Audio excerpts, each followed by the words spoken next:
genocide, what would it take for you to be convinced that there's no white genocide in South Africa? Well, I can answer that for the President.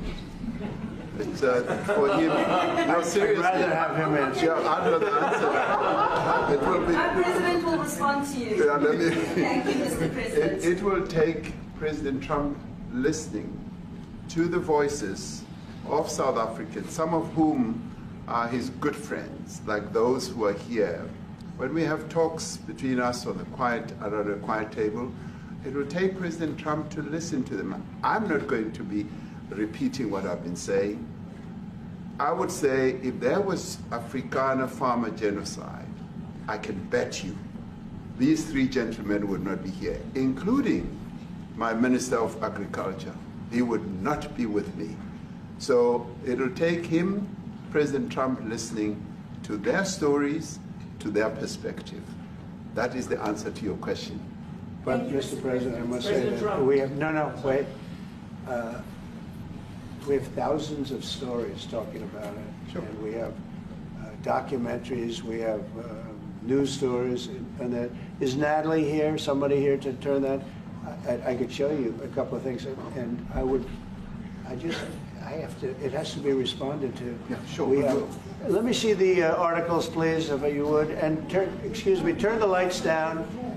Turn the lights down, and just put this on. It's right behind you, Johan. There's nothing this parliament can do.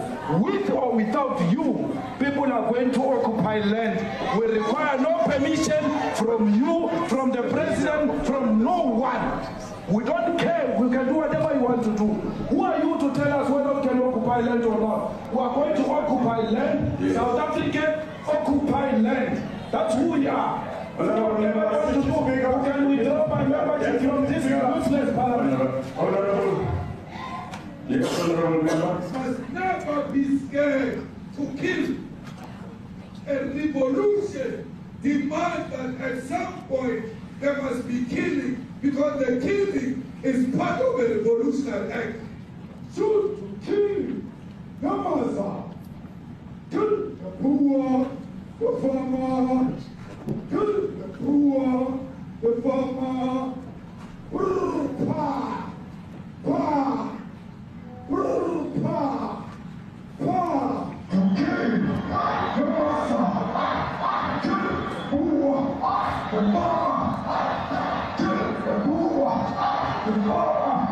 The mayor of DA in PE is a white man. So these people, when you want to hit them hard, go after a white man. They feel a terrible pain because you have touched a white man. Not because Pajama and Soli will not be touched. They will be touched, no one. But we are starting with this whiteness. We are cutting the throat of whiteness. Shoot to kill. Yamaza. Kill the brewer, the farmer. Kill the brewer, the farmer. Pa. Pa. Pa. Shoot to kill. Yamaza. Kill the brewer, the farmer. Kill the brewer, the farmer. Pa.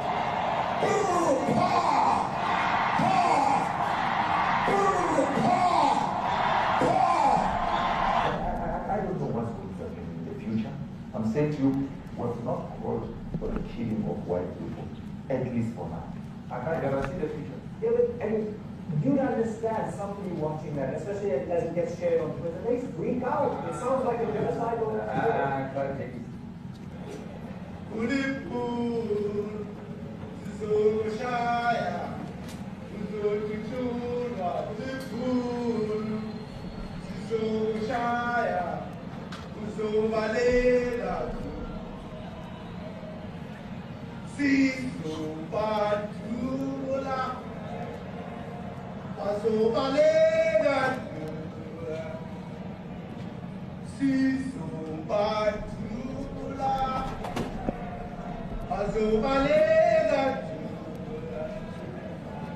Who will expropriate land without compensation, whether they like it or not, If they object, they can seek refugee in America.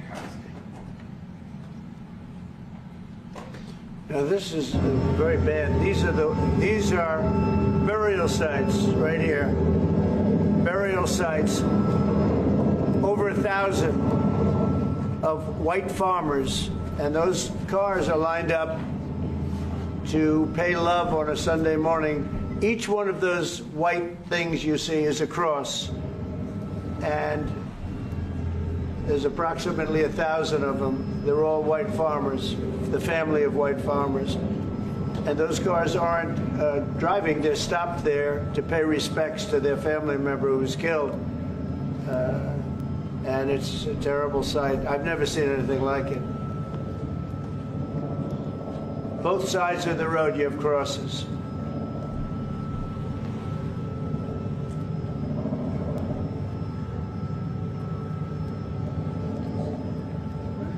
Those people were all killed.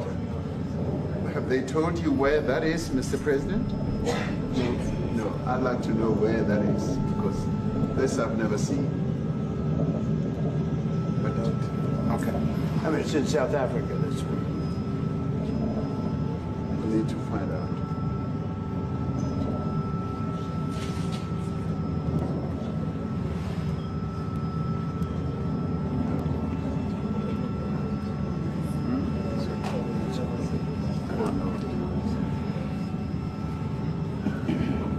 those people.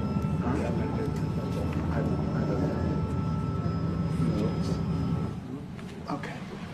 Mr. President, the Pentagon announced it would be accepting a Qatari jet to be used as Air Force One. What are you talking about? What are you talking about? You know, you to get out of here. What does this have to do with the Qatari jet? They're giving the United States Air Force a jet, okay? And it's a great thing. We're talking about a lot of other things. It's NBC trying to get off the subject of what you just saw. You are a real, you know, you're a terrible reporter. Number one, you don't have what it takes to be a reporter. You're not smart enough. But for you to go into a subject about a jet that was given to the United States Air Force, which is a very nice thing, they also gave $5.1 trillion worth of investment in addition to the jet. Go back, you ought to go back to your studio at NBC, because Brian Roberts and the people that run that place, they ought to be investigated. They are so terrible the way you run that network, and you're a disgrace. No more questions from you. Go ahead. Go ahead, talk about that. His name is Peter something. He's a terrible reporter. Quiet. That's my question now. Let's go. Thank you so much. President Trump, Anna Pilato from ENCA in South Africa. Thank you very much. Thank you very much. What would you like President Ramaphosa to do about the situation that we've don't just know. seen on the screen? I don't know. Look, these are articles over the last few days. Death of people. Death. Horrible death. Death. I don't know. But you know that To there pick are anyone, people who are white South Africans are fleeing because of the violence and racist laws. And this is all, I mean, I'll give these to you. No, I'd like So to- when you say, what would I like to do? I don't know what to do. Look at this. White South African couple say that they were attacked violently. And, President Trump, when will you go and see for yourself if it is? well, I could do that. Look, here's burial sites all over the place. These are all white farmers that are being buried. And he asks about a jet that was given. You ought to be ashamed of yourself. You know, you are so bad. You're such a bad reporter. May I have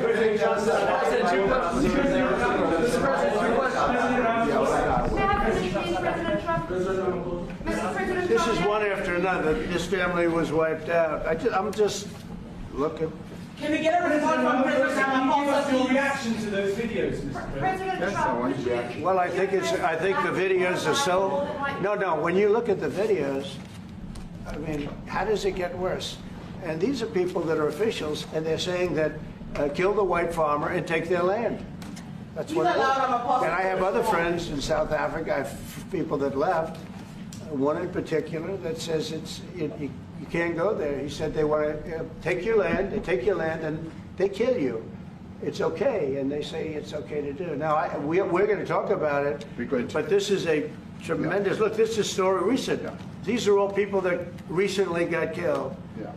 And I don't know how it can get any worse. These are and you know, the men that you saw, the people that you saw in that movie, those are officials. Those are people that were in office. They had one march, they had a dance in your parliament, whatever you may call it, legislature. But let me clarify that. Yeah. Let me clarify that, because what you saw, the speeches that were being made, one, that is not government policy. We have a multi-party democracy in South Africa that allows people to express themselves, political parties to adhere to various policies, and in many cases, or in some cases, those policies do not go along with government policy. Our government policy is completely against what he was saying, even in the parliament. And they're a small minority party, which is allowed to exist in terms of our constitution. But you do allow them to take land. No. You do allow them to take land. Nobody can take land. And then when they take the land, they kill the white farmer. And when they kill the white farmer, nothing happens to them. No, there is nothing happens to them. There is criminality in our country. People who do get killed, unfortunately through criminal activity, are not only white people. Majority of them are black people. And we have now been utilized. The farmers are not black. I don't say that's good or bad, but the farmers are not black. And the people that are being killed in large numbers, and you saw all those grave sites, and those are people that loved ones going, I guess on a Sunday morning, they told me, to pay respect to their loved ones that were killed. Their heads chopped off. They died violently.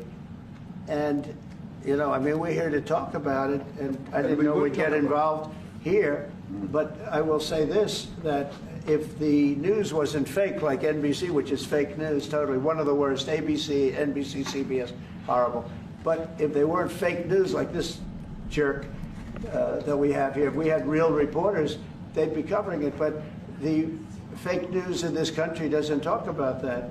They don't want to talk about it, but now they have to talk about it. But they won't. This won't even be a subject. They'll have him talking about why did a country give a free, think of this, why did a country give an airplane to the United States Air Force? Okay? The United States, not to me, to the United States Air Force, so they could help us out, because we need an Air Force One until that's Air Force One, it's being built. 2 of them being built. But Boeing's a little bit late, unfortunately. So why did they give us a plane to the United States Air Force? That's what that idiot talks about after viewing a thing where thousands of people are dead. I'm sorry, I don't have a plane to give you. I wish you did. I take it. I would take it. If your country offered the United States Air Force a plane, I would take it. Okay. But coming back to this issue, which I really would like us to talk about, and talk about it very calmly. We were taught by Nelson Mandela that whenever there are problems, people need to sit down around a table and talk about them. Well, there are problems. And this is precisely what we would also like to talk about, including, of course, trade matters, investment matters. So the issues that concern you as the United States. Those are all recent. Those are all deaths. Yeah, in many ways, I mean, one should say you are a partner of South Africa. And you are raising concerns, and these are concerns that we are willing to talk to you about. Let me just add quickly, you know, the criminality that we are experiencing in our country needs quite a lot of technological capability. And in one of our areas in South Africa, we're using US technology, which is able to in many ways identify where shootings are happening and all that. And I'd like to talk about that, because there is support that we can get from you as the United States to help us deal with all these acts of criminality. And that is what I believe partnership is all about. And we are here as a partner so that we can help each other. whenever there are challenges. So I'd like us to discuss it, and of course outside of the media, so that we sit down and have a really good discussion that will lead to good outcomes. Are there any other further punitive measures that could be in place should you not be satisfied that South Africa is fixing some of the very bad things, in inverted commas, that you tweeted are happening? Well, there are a lot of bad things happening in many countries, but this in particular has been very, very bad, very bad. And because of we're going to have the whole world watching in another short period of time, because you have the G20, and that's a big deal. And it seems like, I want you to look good. I don't want you to look bad. Very good. But we have hundreds of people, thousands of people trying to come into our country because they feel they're going to be killed and their land is going to be confiscated. And you do have laws that were passed that gives you the right to confiscate land for no payment. You can take away land for no payment. I want to clarify that, because we have a constitution. Our constitution guarantees and protects the sanctity of tenure of land ownership. And that constitution protects all South Africans with regard to land ownership. However, we do say, because we've got to deal with the past, the government, and as your government also has the right to expropriate land for public use. And you're doing that. And we've never really gotten underway with that. And we are going to be doing so. You're taking people's land away we have not. from them. We have, and those people, in many cases, are being executed. They're being executed. And they happen to be white, and most of them happen to be farmers. Mm-hmm. And that's a tough situation. I don't know how you explain that. How do you explain that? They're taking people's land away, and in many cases, those people are being executed. And in many cases, it's not the government that's doing it. It's people that kill them and then take their land, and nothing happens to them. But we have thousands of people that want to come into our country. They're also going to Australia in a smaller number. Mm-hmm. But we have thousands of people that want to come into our country, and they're white farmers, and they feel that they're going to die in South Africa. And it's a bad thing. Yeah, please. What can South Africa do? What concessions would you like to see them make to improve relations with the United States? Then I have one more for President Ramaphosa afterwards.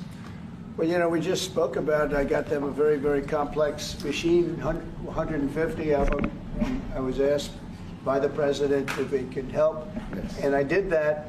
And, I have great feeling for all countries. I deal with all countries, but I have a great feeling for South Africa because I have friends. I have a couple of friends, a few friends here today.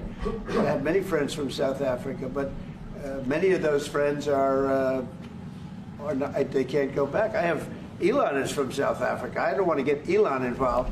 That's all I have to do, get him into another thing. But Elon happens to be from South Africa. This is what Elon wanted.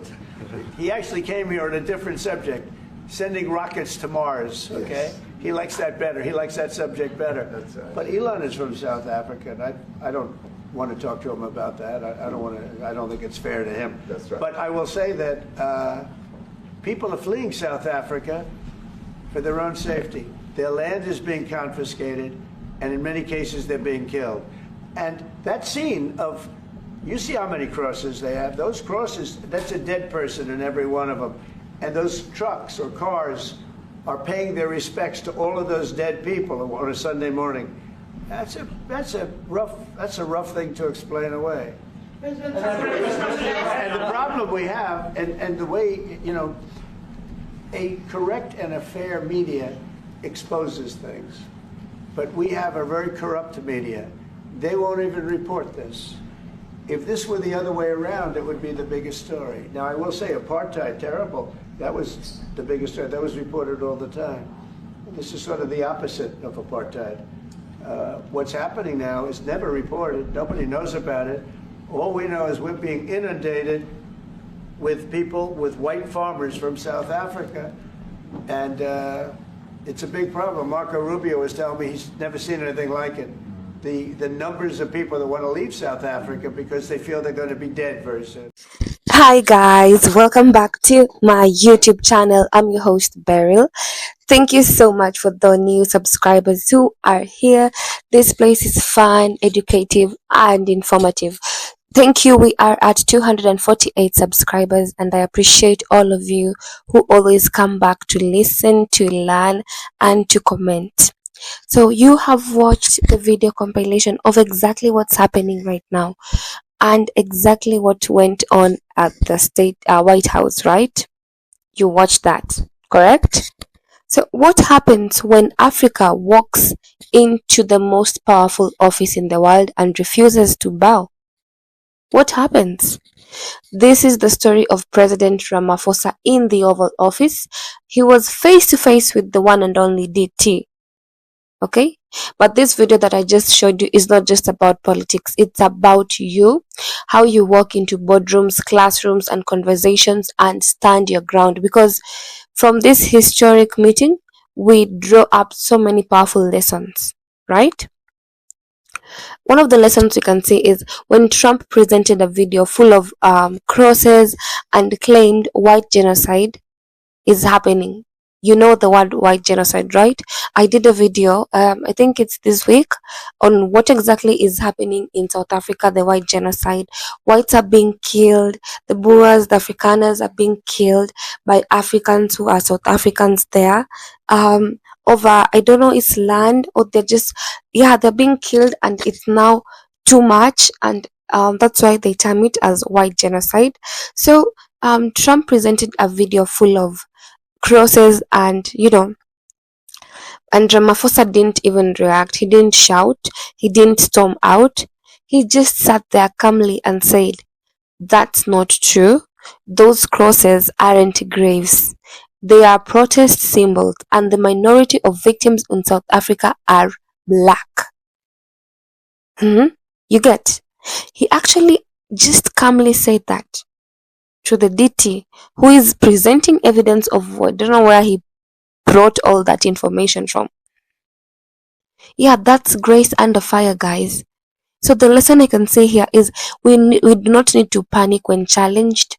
Just breathe, speak the truth, and let the fact fight for you. Okay? Another thing we can see from this whole conversation is know your history. Control your narrative. What am I saying? When Trump tried to tell South Africa's story and got it wrong, you get? He was trying to tell the South African story, but he was getting it all wrong. But how many of us know our story? Our heroes, our pain, our power? If you don't tell your story, guys, someone else will, and they'll twist it.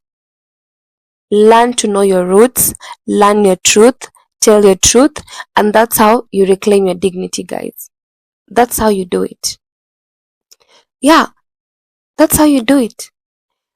Because you can see the whole video on what they're actually saying. In the Oval Office, the meeting between the US President and South African President Cyril Ramaphosa.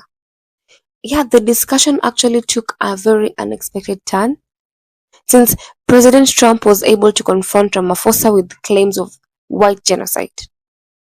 With those images and crosses and footages, opposing leaders like making the opposition in South Africa to make those remarks that they made with those videos that they showed. Trump is actually saying that those crosses are graves of white farmers that have been killed in racially motivated attacks. Okay? But Ramaphosa is refuting all those claims. He doesn't believe that. Okay? And according to him, he is sure that violence in South Africa affects all citizens, with black South Africans being the majority of victims. You get why this discussion was a bit heated, though calmly, like they were acting like diplomats. I don't know. I don't know what to use words. The meeting was actually intended to focus on trade and investment. You get, but now you know who DT is. He overshadowed this by confrontation of those claims. But who is Ramaphosa? He maintained composure. Okay? Yeah, he maintained composure and talked so boldly about South Africa and its laws. Yeah. Yeah, and then you can see that there's a video of is it Malema? Yes. And the controversial song that was featured from that video, and he said that it did not represent the government stance. Even though there was tension, Ramaphosa was able to express willingness to continue the discussions and invited Trump to the upcoming G20 summit in South Africa. Have you watched the G20 movie? Let me not say it can be like that, but yeah, there's a summit coming. Like, Ramaphosa is so composed to the point he answers so boldly and even tells him, please come and see it for yourself. Come and see it. The meeting has actually sparked a lot of significant debates, with several critics accusing Trump of promoting discredited narratives and straining diplomatic relations. As for supporters of Ramaphosa, they have praised his diplomatic poise. Because sincerely, I don't know if I have the audacity to even sit to that extent. That is something I need to learn. The patience for such information. So, what I need you to be aware of, you need to watch out for fake news, guys. So, because Trump was shown a manipulated video, a lie wrapped in emotion, misinformation is actually a weapon, guys. And if you're not careful, we'll start hating each other based on lies. So please, always verify. Do not spread everything you see, and protect the truth like it's gold. Because small things like that will make the genocide indeed to happen. Because now people believe that whites in South Africa and blacks are literally having that much of a feud. I understand that there's been challenges here or one after the other, but I feel like the Boers or the Afrikaners came to South Africa. They colonized them. They overtook the best part of the nation. They made it to be modernized. And then the other Africans, the minorities, were left there. So I'm not saying that I support the white genocide. No. Believe me, no. I do not support that. Yes, they obviously, maybe one or two retaliated by trying to fight for their rights, and maybe in a very harmful way. And when fights are there, you know what happens, right? So what I can suggest in this case is, I feel like Africans are the minority in this case. It's just that whites are being affected because they have never seen such a thing happening to them, even though they've been raised there. All I can say is, we need to work together in unity and do not allow fake news or watch manipulated videos. Yeah, remember, real leaders don't overreact also. That is another thing we can see from this video. Real leaders do not overreact. Ramaphosa could have just walked out, because he came to talk about trade and such like stuff. But all of a sudden, he's being ambushed by a video, by all this evidence that I don't know where the source is. There's no justification that it's confirmed that this is happening. Ramaphosa could have just walked out, or maybe clapped back, but guys, he didn't. He didn't. He was there. He stayed calm. He stayed smart, and the world was able to respect him. Kudos to you, Ramaphosa. Kudos to you, Mr. Cyril Ramaphosa, President of South Africa. Remember, not every fight needs fists. Sometimes wisdom actually wins. Yeah. Another thing we can see from this video compilation is, power is presence, not volume. Power is presence, not volume. What am I saying? Trump was very loud. He came out with all his weapons. But Ramaphosa was very still. And now, guess who came out with more global respect? You know who, right? In Africa, we actually say, the lion does not need to announce itself. Its silence is already thunder. So guys, you don't need to shout. Just show up prepared, grounded, and be confident. That's all you need to do. So, okay, what do you take from this, guys? Do you believe that African leaders are rising? Do you think Ramaphosa did the right thing? Please drop your comments and your thoughts in the comment section. And if you want more bold and apologetic African stories, please guys subscribe, hit the bell, and share this with someone who needs to walk tall today. This is your channel, Beryl's channel, where Africa speaks and the world listens, just like President Ramaphosa of South Africa. Kudos to you. Okay, guys? Okay, then have yourself a lovely rest of your time. Please do not forget to subscribe and share. We are almost at 250. Yay!